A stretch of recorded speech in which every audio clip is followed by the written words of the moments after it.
Hello everybody and welcome to this Little Nightmares 2 theory video. Sorry this video is a bit late. I did do a live stream, but I wasn't too happy with how that turned out, as I was tired, and of course it was my fault, staying up all night prior and analysing the trailer and doing the Thin Man theory.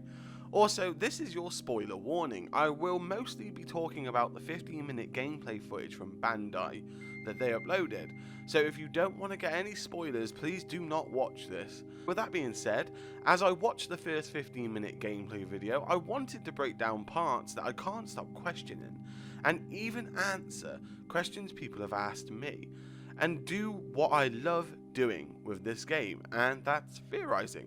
Also to note, this theory is gonna be a teeny tiny bit longer than I anticipated, so sit back, relax, grab a cuppa of your favourite beverage, and let's get into this theory. And remember, if you haven't already subscribed, go do that now, please. Anyway, so let's begin. So, why was Six stuck in that room?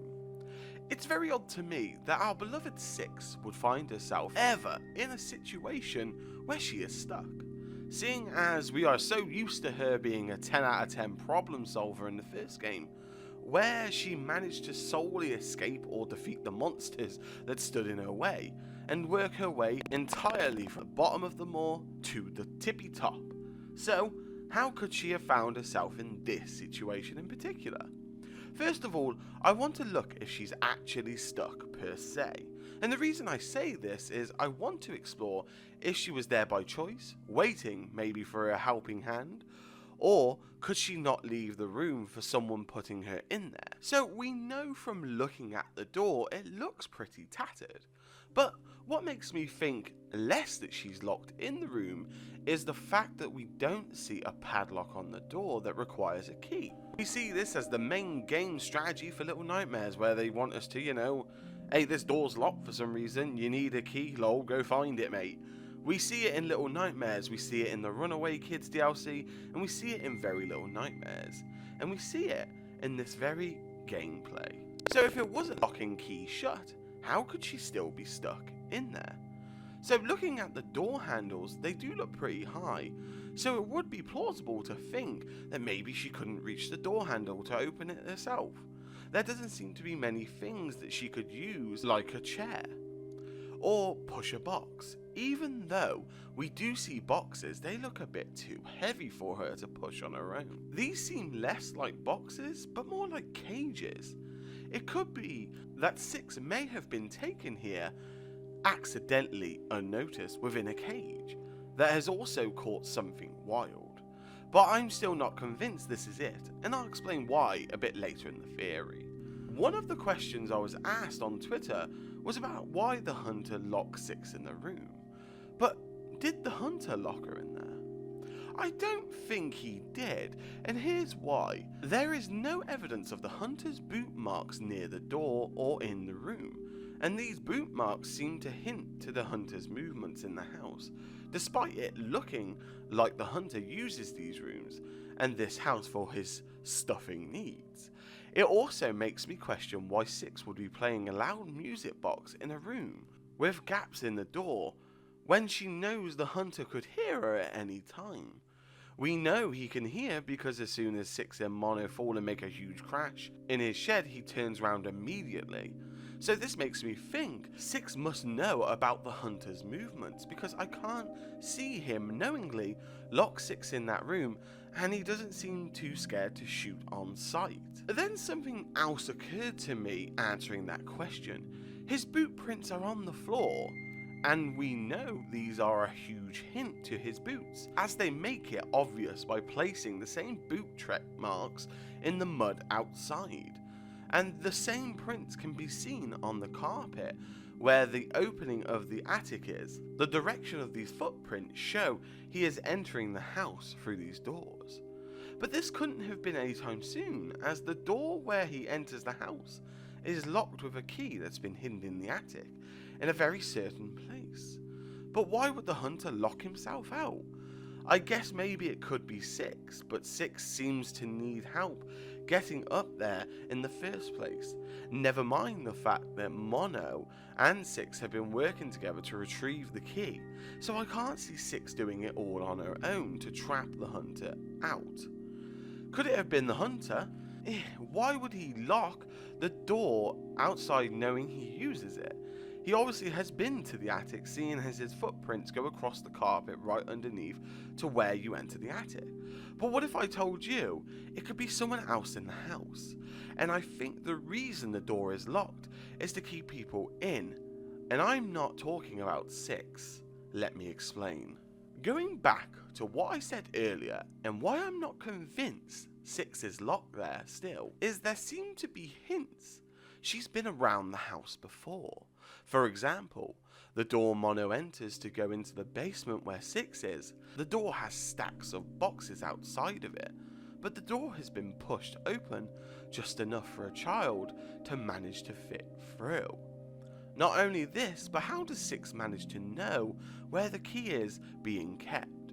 It's the first thing she runs to, and have Mono follow her. She seems a bit shocked when the attic door just seems to jolt and have the handle pulled a lot further up, causing her to need Mono's help. So she knows how to escape the house, but is obviously unable to do it on her own, especially with the key being put where it is, and having a system where someone needs to turn the lever while someone needs to grab the key. So, could she have actually been leaving the room freely and staying in there as her own safety room? It could also explain why she has a music box in there too. We know from the comics 6 loves these little music boxes and is very intrigued by them, and has even gone out of her way to rob one off the janitor to take back and show the other children. So could she have been mooching through the house and spotted it and then took it back to the room? But it doesn't seem to look like the room you would find a toy in. Maybe she didn't enter through this door at all and have accidentally fallen into it through the outside, where we can see a light source coming through. But whatever this light source is coming from, you can see she's marked on the walls how many days she remembers being here. It looks to be around 40, but it's pretty hard to define due to the effects in bloom of the in-game world. We struggle to make them out. If it was a little brighter, we might have been able to. Also, we can see she has drawn the signal tower, so we know 6 has knowledge already what's going on in the world. 6 also seems to already know about the hunter too, with her sneaking before Mono, even though Mono could hear what 6 could. She has her own actions, and this must give you hints in the world too, and hints when to sneak. Going back to the hunter keeping the door locked, and it's not being for 6, what if I told you that I theorize that the family is alive? Sounds creepy, right? But what is making these taxidermy dolls like humans different from having the ability to move, just like the creepy dolls that we see in the trailer move? Aside from this, we have some very interesting evidence to back this up. Number 1 being, there are doll-like parts in the attic. We see hands, we see legs, and we even see a really creepy body up there being hanged. But we also see the mask that looks like faces, weirdly resembling the people here, apart from the woman who seems left unfinished. Another piece of evidence is the food on the table. While I believe they don't actually eat, but maybe they often try to live out life and create these things and these habits from their old past life. Something interesting to note is that it seems like most of the kitchen is somewhat still in use, including the kettle, as this is still on. It explains why the food on the dinner table doesn't have flies around it, but if we take a look at the food prepared in the kitchen, we see many flies, which leads us to believe that the food in the kitchen is being prepared very unhygienically, but then is cooked and plated up as a meal. But by who? The hunter or the family themselves? Our next bit of evidence comes from the light in the dining room constantly being present and shining on them. Also, the light shining on the old lady upstairs in the attic, and the light coming through the window. Now, as we know so far, in the trailer, the creations can't move when the light is shined on them, kind of like the first edition Shadow Kids, if you will. We know this because we see it in the trailer. What is it about the light that stops the darkness in its tracks, just like the Shadow Kids? Only this time, it's more of a body form. It seems it's just able to stop and not be destroyed by it. Another interesting part to this is when we talk about the light, we must also address that there are some of the windows boarded up on purpose so light can't get in. And it seems that the windows that let the light through are very specifically placed to someone's particular path inside the house, that being Six. With all that being said, we could theorize that it was Six who opened up these windows and let in the light, and to only her benefit so she could move freely in the house. And this is why some of the doors are left open and the lights in between the rooms are left on. And also why there is fabric so close to the windows that looks like it's been pulled away. Is this what gives her so much sense of security in the house?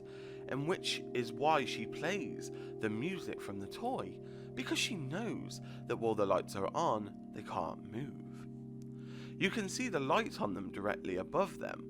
And you can see the old lady upstairs holding on to the handle or the lever they need to get the key. Even though there is some light on the old lady, it seems to be coming from some sort of gap in the wall or maybe a window. This could be due to weather or the possibility that Six intentionally pulled whatever was covering up the window. Or maybe that window in particular was her entrance and she knocked over what was ever protecting the window. But how can the family move though when they're taxidermied? Well, if you look closely at the hunter, you can actually see his arm is actually partly ripped at the top with stuffing coming out of it.